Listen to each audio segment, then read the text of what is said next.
Welcome to the next to last lecture. And so last time we looked at writing network client and servers, and so we'll start out with a brief review of those. And then I want to concentrate on actually being able to handle multiple clients, writing a server to handle multiple clients. And there are two standard techniques for doing that. So let's first look at a review of the client routines. So a network client is pretty simple to write. It really just uses the connect routine, which is similar to the open routine, which you would use to open a file. It returns a file descriptor, and then we can use the read and write routines to transfer data to that file descriptor. That file descriptor actually is paired with a server program running on, well, it could be the same computer, but it's typically another computer on somewhere on the network. For us, we'll typically be, connecting from a client on our host computer to a server running on our net burner. And then part of that is the IP address of the server, the port the server is listening to. Again, the remote port is typically left at 0, and then the timeout is usually left at 0, indicating that we want to wait forever. Okay. So here's the typical client structure: connect, and then in a while loop we write data to the server and then read a response from the server. And there needs to be some sort of protocol established here so that the server knows when the message being sent to the server is complete, and so that the client knows when we've received a complete message from the server. Now, in a lot of the examples that we're using, we're sending very short strings, so you can be somewhat assured that the entire message is passed in a single read or write statement. On the server, it's a bit more complex, although not much more so on the net burner. First, you call listen to establish the listening port that you want to listen to. You can also listen just on particular IP addresses. For us, again, typically this is INET address any, so that we're actually listening on all addresses that are associated with the net burner. There's always the local host address for the net burner, and then the IP address that we've assigned to the Ethernet connector. And then again, max pend is typically a small number. But you have to establish this listening connection, and then you accept connections using this listening file descriptor that returns a new client file descriptor. The client server will then actually communicate using a different port than the listening port, but that's handled for you automatically, via the call to accept. Accept sets that up for you. So on the server, again, here's the listening file descriptor. The next two are typically null, and then the timeout is typically 0. You can, if you want, actually get the IP address and then the port that the client is using, but accept will typically block until a connection is made. We get a new file descriptor, and then the server uses that file descriptor, this new FD, then to read and write to the client. So here's the basic structure: listen to establish the listening queue, and that's only done once. Then inside our while loop, we accept clients and then read and write. In this particular case, we eventually get a quit. We should close. That's actually missing here.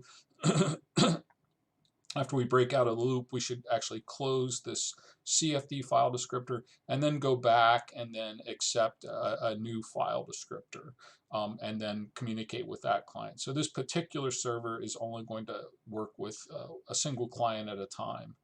So a little bit on communication protocols. And text-based line-oriented protocols are commonly used for short messages. The server and client could both look for, maybe you send the new line across to mark the end of a message, or actually send a null byte as part of the message to mark the end of the message. Those are both kind of commonly based techniques. Especially you could use a null byte, a 0 byte, for a multi-line message. If you wanted to pass that across. For larger messages or passing binary data, you would typically pass the length of the message across first. That would be in the header of the message, and then the server would read that, and then make sure that it keeps reading bytes until it's actually read in the entire message, calling read until as many times as necessary. Again, remember that read, you're not guaranteed with a single read that you'll get the entire message, especially that's especially true for long messages. So again, most internet servers are actually written so that they can handle multiple clients. And that may or may not be necessary with an embedded client like the net burner. Maybe we just want a way for it to connect occasionally, and then get some information or transfer information to it. But often we may want to write it so that it can handle multiple clients simultaneously, or seemingly simultaneously. Anyway, well, one way to do that is actually to every time we have a client connect, is actually create a new task um, um, to communicate with that client. That's a technique that's often used on general purpose operating systems like Windows or Linux or Mac OS, but it's typically not the recommended way to handle multiple clients on something like the net burner, and that's due to the cost associated with creating a new task. All the additional memory that's required for the stack, as well as all the task switching that takes place. Again, typically an embedded processor like the NetBurner is not expected to handle more than a few clients. So I did in the last exercise, provide source code for a server that could handle up to 4 simultaneous client connections. So you can certainly use this approach, but and here's the outline of it. We listen, we accept the file descriptor. Here I'm storing it in an array of file descriptors, and so I have to increment in every time we get a new file descriptor, and then I'm creating a new task, and then I have to pass. Here I could pass that file descriptor. In this case, I pass an index to that array. Actually, it might be easier to pass the file descriptor. It might actually work a little better in this case. Just pass the file descriptor directly. And then on the corresponding server routine, it gets that index as an argument when we start up the task. We can use our array to get the corresponding file descriptor, and then read and write from that until the client disconnects. Then we close down that file descriptor. Here I put a 0 element in the array, and then delete the task. Okay. Again, there are a few issues here. Probably it would work better actually if we pass the file descriptor um, in here instead of using this array, because with the array I've got issues of eventually the array is going to become full, or I have to scan through the array for 0 entries, knowing that's available. So again, that's not quite correct. So I could adjust, n should be adjusted until it finds an open element in the array. But it's one way to do it. Okay, again, it's not the recommended way for handling multiple clients, and I show you a better way actually in the code I posted, where I transfer I start up all the tasks initially and then pass the file descriptor via a queue. That would be yet another way. Here, I'm just starting with this method. I'm just starting up a new task every time a client connects, but there's quite a bit of overhead associated with that. So another way is to actually use what's called the select function. Here I do everything in a single task to handle all the clients. Select allows me to poll the clients, but I'm not polling in a busy loop. Select will block until some client actually um, um, request passes information to the server. So I can monitor a number of file descriptors with select, and then when a client has written information to the server, then select will unblock, and then I can process that. So you typically do this in a loop. Select is the recommended method for handling multiple clients on the NetBurner because it requires a lot fewer resources than the multitasking approach. So the select function actually, it's not simple to use. Okay, it waits for events on what's known as a file descriptor set.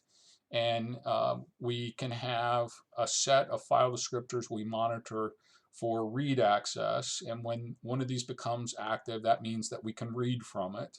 Or we can monitor another set for write access. Or we can monitor yet another set for any sort of error conditions. And then the first argument here is the number of file descriptors that we are going to monitor in this set. And the last argument is a timeout option, which if it's 0, we will wait forever until there's some activity on this. Now, what makes this a little confusing is these arguments are in-out arguments. By that I mean they need to be set before we call select, and then when select returns, may have a completely different set of values. Initially, when we call select, we set this up to let select know these are the file descriptors that we want to monitor for read access. When select returns, this is changed, and it now indicates which file descriptors are ready to be read. So all of these arguments are used in that same way. You know, they have to have a value going in, and then they may have a different value coming out. So typically, you have to reinitialize these every time before you call select. Okay. So NFDS is the number of file descriptors to monitor. On most general purpose operating systems, you know, process can have up to 1,024 different file descriptors. On the NetBurner, it's much smaller. The maximum number of file descriptors is 64. There is a macro that's equal to 64 and should be used for portability, but you know, for our purposes, you could take it to be hardwired as 64. 0, 1, and 2 are standard in, standard output, standard error. You can't change those. Those are automatically started are allocated when you start your application. And 3 and 4 are associated with the first 2 UART serial ports. And then 5 through 36 are used for networking. So there's 32 total there, and then you shouldn't use the ones between 36 and between 37 and 63. So readFS is a pointer to the file descriptor set for read events. Again, if we don't want to monitor anything for read activity, these can be null. WriteFDS again is a pointer to a file descriptor set that we want to monitor for availability for write access. And then error FDS is one that we monitor for error events. Actually, when a network client closes, then and that causes activity on this error FDS set with the NetBurner. In most general purpose operating systems that I've worked with, when a client closes, that actually indicates activity on the read file descriptor set.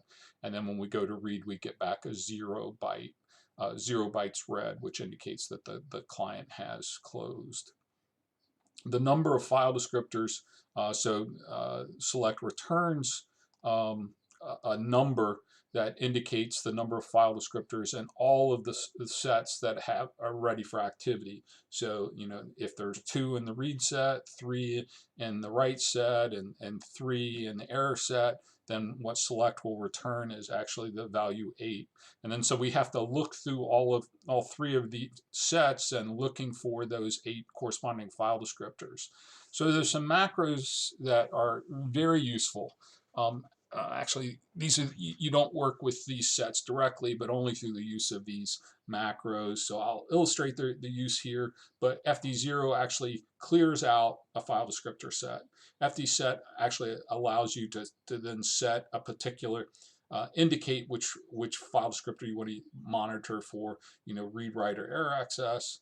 fd clear can clear an individual one, and fd is set checks to see if a particular file descriptor is set in a set. So again, here's how you use fd0, and you pass it a pointer to the read set if we want to clear it entirely. fdset would first take as the argument the file descriptor that you're interested in, and so again, if you want to monitor file descriptor 10 for read activity before you call select, you would set this to 10, and then this would be your pointer to your read set. fd clear clears one. It takes the same arguments as fd set. Okay, and then once select returns, we typically then use fd is set to test to see if a file descriptor is ready for example, read access. So the next slide has an example illustrating I'm not monitoring any file descriptors for write access in this example. I'm just looking at the read and error file descriptor sets. And it's assumed that the client initiates all communication, so that the client writes, so the server uses select to determine if there's read activity. The server then reads from that file descriptor and then turns right around and writes back to the client. Since select overwrites these file descriptor sets, you typically have an initial set that you copy in every time just before you call select.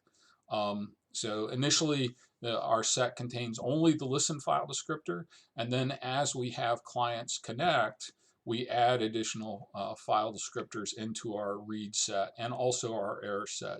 Here I keep my read set and error set the same except for the listening file descriptor. Then if we get any activity on any file descriptor, if it's on the listen file descriptor, we know we've got a client ready to connect. If it's on any other file descriptor, we know it's actually a connected client that's trying to communicate with us. So again, here's the code. We set up our listen queue, and this is only done once. And then here I'm declaring my file descriptor sets. This is how that's done. And then I'm zeroing out the read file descriptor set. I actually pass in two other file descriptor sets that I call my test read set and my test error set. My error set and my read set are always the same in this application, and they're initially set to my read file descriptor set. So in this case, they're initially 0.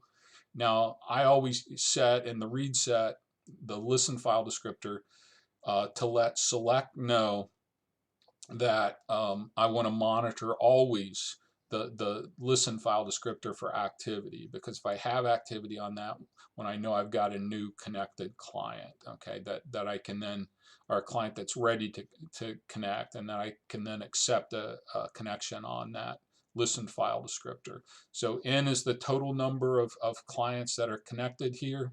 So first time we call select, these will all be 0 except in the read file descriptor set, the listening file. I'm going to monitor only the listening file descriptor for activity. You'll see how in this loop I continue to add new file descriptors to the read set, and then we reinitialize my testing file descriptors every time.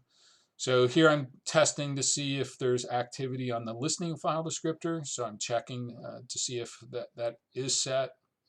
If there is, I accept that client. Um, then I clear that out of the read descriptor set because I don't want to check it again.